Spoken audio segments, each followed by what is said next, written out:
Hello everyone. අද මම මේ ඇවිත් ඉන්නේ මගේ අපාර්ට්මන්ට් එකේ ඉඳලා ටිකක් දුර තැනකට. ඉතින් අද ගොඩක් හොඳට ඉර පායලා නිසා මට හිතුණා පොඩ්ඩක් එළියට එන්න. මොකද මේ දවස් ටිකේම වැස්ස තිබ්බා. ඒකත් එක්ක ගේ ඇතුළේම ඉඳලා ටිකක් අපහසුයි වගේ. ඒ නිසා මට හිතුණා පොඩ්ඩක් එළිය ඇවිදලා බලන්න ඕනේ කියලා. ඒ ගමන්ම ඔයගොල්ලන්ටත් මේ ඒරියා එක පෙන්වන්න ඕනේ කියලා හිතුණා. ඒ නිසායි මම මේ වීඩියෝ එක ගත්තේ. ඉතින් ඔයගොල්ලන්ට බලන්න පුළුවන් මේ ඒරියා එකේ කොහොමද මේ ගෙවල් තියෙන්නේ, මේ පාරවල් කොහොමද තියෙන්නේ කියලා මාත් එක්ක මේ ගමන ඔයගොල්ලන්ටත් බලන්න පුළුවන්. ඔයාලා දන්නවා මම ජීවත් වෙන්නේ ඇමරිකාවේ ඔරිගන් කියන ස්ටේට් එකේ කියලා. මම කලින් වීඩියෝස් වල ඒ බව ඔයගොල්ලන්ට කියලා තියෙනවා. ඉතින් ඔරිගන් ස්ටේට් එක පිහිටලා තියෙන්නේ ඇමරිකාවේ ගොඩක් උඩ ස්ටේට් එකක් විදිහට.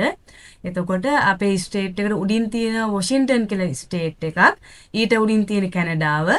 ඉතින් ඔරිගන් ස්ටේට් එකට පහළ තියෙන්නේ කැලිෆෝනියාව. ඉතින් මේක ගොඩක් උඩින් තියෙන ස්ටේට් එකක් විදිහට තමයි සලකන්නේ. ඒ ස්ටේට් එකේ මම ඉන්නේ බීවර්ටන් කියන සිටි එකේ. ඉතින් මේ ස්ටේට් එකේ වැඩිපුරම ජනගහනයක් ඉන්නේ පෝර්ට්ලන්ඩ් කියන සිටි එකේ. නමුත් මම ඉන්නේ බීවර්ටන් කියන සිටි එකේ. අද මම මේ ඇවිල්ලා ඉන්නේ බීවර්ටන් සිටි එකේ වෙනම තැනකට, මගේ අපාර්ට්මන්ට් එකේ ඉඳලා ටිකක් එහයින් තියෙන තැනකට. මෙතන තියෙන ගෙවල් ඕගොල්ලන්ට පේනවා ඇති. මේ ගෙවල් ගැන කිව්වොත් මේ ගෙවල් හදලා තියෙන්නේ ලී වලින්. ඇමරිකාවේ තියෙන ගොඩාක් ගෙවල් හදලා තියෙන්නේ ලී වලින්. මොකද භූමිකම්පා වලට වලින් සේෆ්ටි එක තියෙන නිසා. ඒ වගේම මේ ලී වලින් හදන එක ගොඩක් ලාභදායී ක්‍රමයක් සිමෙන්ති වලට වඩා. නමුත් ලොකු බිල්ඩින්ග්ස් හදලා තියෙන්නේ සිමෙන්ති සහ යකඩ වලින්. නමුත් මේ ගෙවල් ඔක්කොම හදලා තියෙන්නේ ලී වලින්. ඒ කියන්නේ මේක හොඳ ඝනකම් ලී වලින් තමයි හදලා තියෙන්නේ. මේ වගේ වහල ස්ලැබ් එක වගේ ෆ්ලැට් නැහැ. මේ වගේ වහලවල් හදලා තියෙන්නේ පහළට බෑවුම් වෙන විදිහට. මොකද මේ ස්ටේට් එක ගොඩක් වැස්ස තියෙන ස්ටේට් එකක්, වැස්ස තියෙන කාලෙට. ඒ වගේම වින්ටර් කාලෙට ගොඩක් හිම තියෙන ස්ටේට් එකක්. ඒක නිසා තමයි මේ වහලවල් මෙහෙම බෑවුම් විදිහට මේ හදලා තියෙන්නේ, වතුර හිම ඉක්මනට ගලාගෙන යන්න පුළුවන් විදිහට. ඉතින් මේ ගෙවල් වලට පාවිච්චි කරන ලී, මේවා ඝනකම් ලී ෆ්‍රේම් වලින් තමයි හදලා තියෙන්නේ. ඉතින් ලී ඉක්මනින් ගිනි ගන්නවා වුණාට මේ හැම ගෙදරකම ස්මෝක් එලාම්ස් හයි කරලා තියෙන්නේ. ඉතින් දුම නියමිත ප්‍රමාණයට වඩා වැඩිපුර දුමක් ගේ ඇතුලෙන් එනකොටම මේ ස්මෝක් එලාම් පත්තු වෙනවා. ඉතින් එතකොට එලාම් එක වදිනවා. මටත් දෙපාරක් එහෙම වුණා. මම උයන වෙලේ ගින්දර ටිකක් වැඩිපුර වෙලා වැඩිපුර දුම ආවහම මගේ එලාම් එක වැදෙන්න ගත්තා. ඉතින් එතකොටම ෆයර් ඩිපාර්ට්මන්ට් එක ඒගොල්ලෝ ඉක්මනට එන විදිහට තමයි මේවා ඔක්කොම සැලසුම් කරලා තියෙන්නේ. ඒ වගේම මේ හැම ගෙදරකටම ඉන්ෂුරන්ස් එකකුත් තියෙනවා.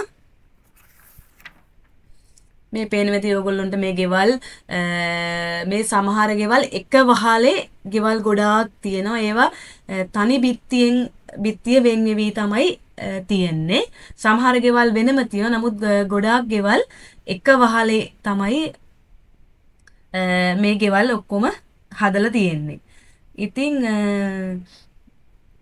මේ ගෙවල් වලට සිමෙන්ති පාවිච්චි නොකරන්න තවත් හේතුවක් තමයි මේක සීතල කාලගුණයක් තියෙන ස්ටේට් එකක් නිසා මේ ගෙවල් ඇතුලේ උණුසුම් වෙන්න තමයි මේ ලී වලින් හදන්න ඒකත් එක හේතුවක් වෙලා තියෙනවා.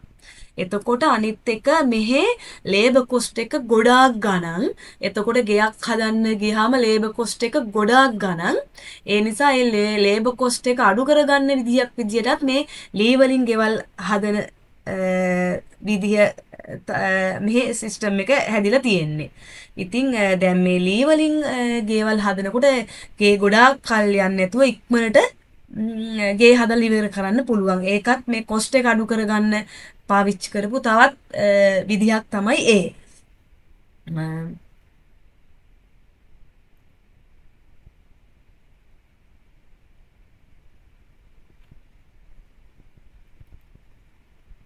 ඊට අමතරව ඔයගොල්ලන්ට පේනවා මේ තනකොළ ගානට කපලා මේවා ලස්සනට මේන්ටේන් කරනවා. ඉතින් මේ ගොඩක් ගෙවල් වල ඕපන් ස්පේස් එකක් තියෙනවා. මේගොල්ලෝ මේ ලස්සනට තනකොළ කපලා මේ ගස් වල අතු කපලා මේවා ගානට මේන්ටේන් කරගෙන යනවා.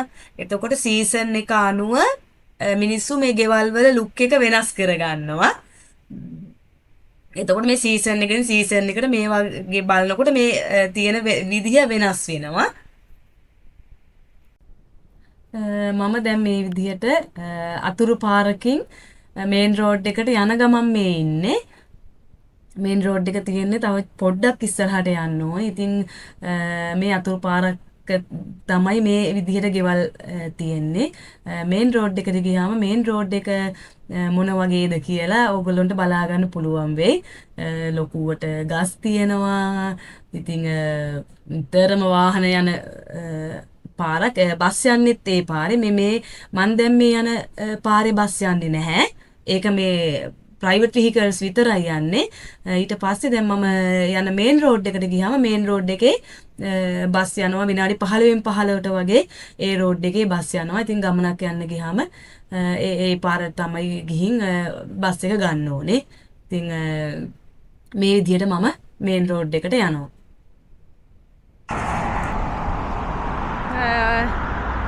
මම දැන් මෙතන මේ මේන් රෝඩ් එකක් ළඟින් යන්නේ. මම ඇතුලේ පාරකින් තමයි ආවේ. දැන් මේ මේන් රෝඩ් එක ළඟින් මේ විදිහට යනවා. එහෙම තමයි පේන්නේ.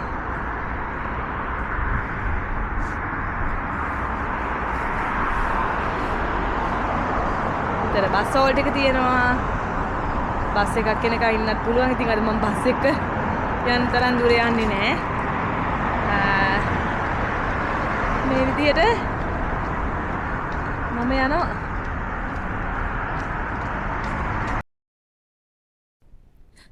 මේ පාරවල් ගැන යමක් කිව්වොත් මේ පාරවල් නිතරම පිරිසිදු කරනවා. ඒ කියන්නේ දැන් යන පේමන්ට් එකේ කොළ වැටලා තියෙනවා නම් ගස් වල අතු ඒ පැත්තට බර වෙලා තියෙනවා නම් එහෙම අවදානමක් තියෙනවා නම් මේ ඒවා ඉක්මනටින්ම හරි ගස්සනවා. ගස්වල තියෙන අතු කපලා දාලා එතකොට මේ පේමන්ට් එකට වෙලා තියෙන කොළ අතු ඒවා ඇවිල්ලා පිරිසිදු කරනවා. එතකොට මේ නඩත්තු කරන ඒවා ඔක්කොම කරන්නේ මෙහෙ තියෙනවා සිටි ගවර්න්මන්ට් එක කියලා. එතකොට සිටි ගවර්න්මන්ට් එක කියන්නේ දැන් මේ තියෙන බීවර්ටන් සිටි එකේ තියෙන ගවර්න්මන්ට් ඕගනයිසේෂන් එකක්. එතකොට ඒක තමයි මේ ගස්වල අතු කපන ඒවා, එතකොට මේ මාර්ග සංඥා අලුත් වැඩියා කරන ඒවා, මේ වතුර සප්ලයි කරන ඒවා, එතකොට පොලිසිය, ෆයර් ඩිපාර්ට්මන්ට් එක වගේ දේවල් මේ සිටි ගවර්න්මන්ට් එකෙන් තමයි නඩත්තු කරන්නේ. එතකොට අපි ගෙවන ටැක්ස් එකෙන් තමයි ඒගොල්ලෝ ඒවා කරලා දෙන්නේ. පාරේ ලොකුවට වලක් හරි යන්න අපහසු තත්ත්වයක් තියෙනවා කියලා ඒගොල්ලෝ දැනගත්ත ගමන් මේවා ඒගොල්ලෝ පිළිසකර කරනවා. මේ ගස්වල අතු වලටත් එහෙමයි. ඉතින් මේකේ මේ ගවර්න්මන්ට් ඕගනයිසේෂන් එක තියෙන්නේ ඒකේ ප්‍රධානියා වෙන්නේ නගරාධිපති. එතකොට ඒකේ මෙම්බර්ස්ලාත් ඉන්නවා. ඒගොල්ලෝ මේවා ගානට නඩත්තු කරගෙන යනවා. මේ රෑට වුණත් මේ ලයිට්ස් දාලා තියෙනවා. කිසිම වෙලාවක එහෙම බයක් නැතුව රෑකට වුණත් යන්න පුළුවන් මේ පාරේ.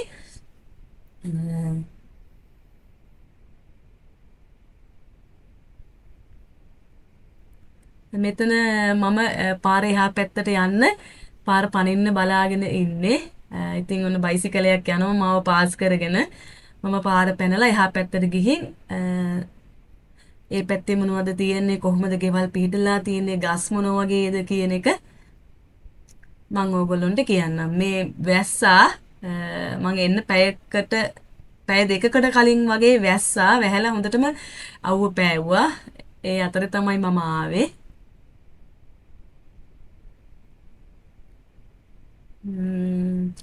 මේ විදිහ තියෙනවා මෙහෙම ලස්සන ගෙවල් තියෙනවා තනකොළ මේ විදිහට කපලා ලස්සනට මේන්ටේන් කරලා තියෙනවා මේ ලොකු ගස් තියෙනවා මේ ගෙවල් ළඟත් පාරවල් අයිනෙත් ලොකු ගස් තියෙනවා මේවා තියෙන්නේ මේපල් ගස් තියෙනවා ඕක් ගස් පයින් ගස් ඒවා තියෙනවා ඒ වගේම එවර්ග්‍රීන් ගසුත් තියෙනවා ඒ කියන්නේ අවුරුද්ද පුරාවටම ඒ ගස් කොළ පාටයි ඒ වගේ පාට වෙනස් වෙන්නේ නැහැ එහෙමත් තියෙනවා ඉතින් වැස්ස ලං වෙන කාලේ වෙනකොට ඒ කියන්නේ නොවැම්බර් අග දෙසැම්බර් මුල වගේ වෙනකොට මේ සමහර ගස්වල කොළ කහ පාටට තැඹිලි පාටට වගේ හැරෙනවා ඒක වැස්ස කාලේ ලං වෙනකොට එහෙම දේවලුත් වෙනවා මේ ගස්වල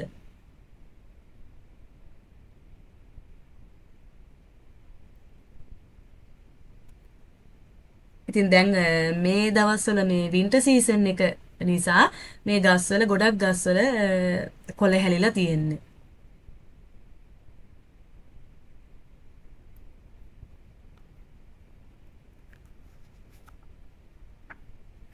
මේ විදිහට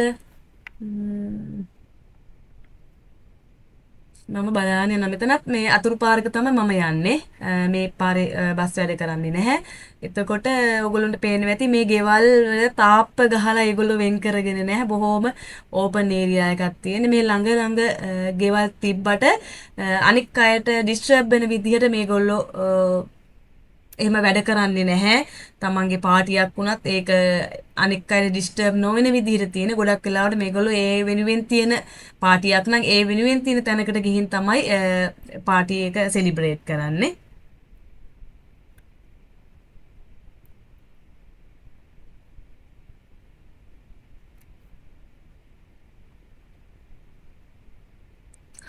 මේ ගෙවල් ගැන කිව්වොත් මේ සමහර ගෙවල් සමහර අය සල්ලි දීලම අරගෙන ගත්ත ගෙවලුත් තියෙනවා. ඊට අමතරව රෙන්ට් එකට ඉන්න ගෙවලුත් තියෙනවා.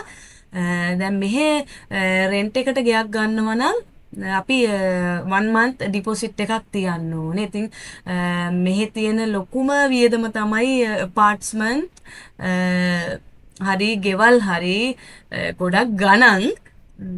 ඉතින් සෑහෙන ගණන් apartments ඉතින් එහෙම ගන්නකොට 1 month ඩිපොසිට් එකක් තියලා තමයි අපි apartment එකක් හරි rent එකට වෙනම ගෙයක් හරි ගන්න ඕනේ. ගොඩක් වෙලාවට මේ එක වහලෙන් වෙන් වෙච්චි තනි බිත්තියෙන් වෙන් වෙච්ච ගෙවල් තමයි ගොඩක් අය rent එකට ගන්නෙ. මොකද තනි ගෙයක් ගන්න බෑ. ඒක ලොකු වියදමක් මේ ස්ටේට් එකේ සාමාන්‍ය 1 bedroom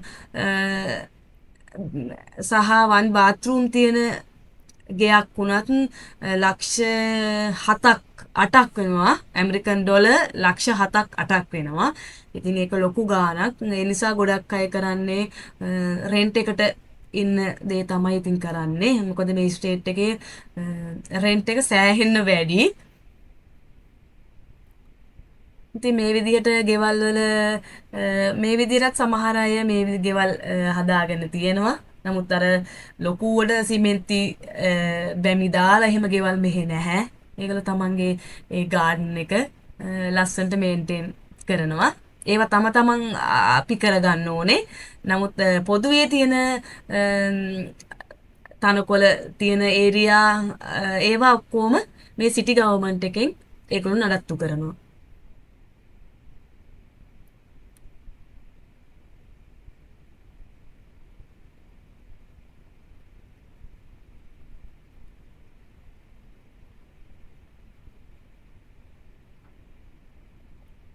මෙතන මේ ලෙටර් බොක්ස් තියෙනවා. ඉතින් මේ විදිහට මම ඇවිදගෙන යනවා.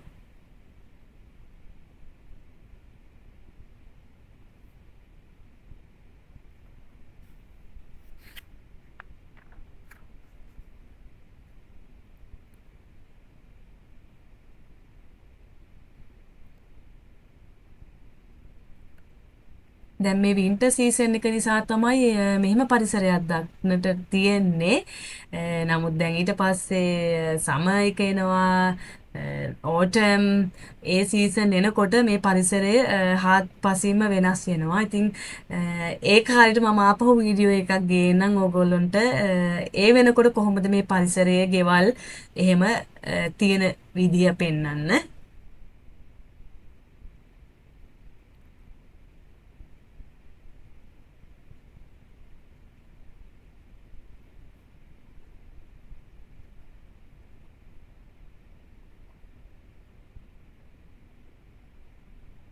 මේ විදිහට ලස්සනට මේවා ඔක්කොම මේවා ගෙවල් වල අය නෙමෙයි කරන්නේ. මේ සිටි ගවර්න්මන්ට් එකෙන් තමයි මේවා මේන්ටේන් කරන්නේ. මේ ගස් මේ ලස්සනට හදලා තියෙන්නේ. මේ විදිහට තමයි තියෙන්නේ. ඉතින් මම දැන් සෑහෙන විස්තර ඔයගොල්ලන්ට කිව්වා. ඒ වගේම මේ ගෙවල් වල විස්තර පෙන්නුවා. ඔයගොල්ලන්ට පොඩි අයිඩියා එකක් ඇති මේ වගේ කොහොමද පිහිටීම තියෙන්නේ, මොනවද විශේෂත්වය, මේ ගෙවල් වල ලස්සන කොහොමද, පාරවල් කොහොමද කියන එක ගැන ඔයගොල්ලන්ට පොඩි හරි අවබෝධයක් ඇති. ඉතින් මගේ ගමන ඉවරයි. මම මේරියාගේ පොඩ්ඩක් ඇවිදලා බැලුවා කොහොමද මේ පැත්ත තියෙන්නේ කියලා. හරිම ලස්සනයි. ඉතින් මෙතනින් මම නතර වෙනවා. අපහු වීඩියෝ එකකින් ඔයගොල්ලෝ මුණ ගැහෙන්න. ගිහින් එන්න. බයි.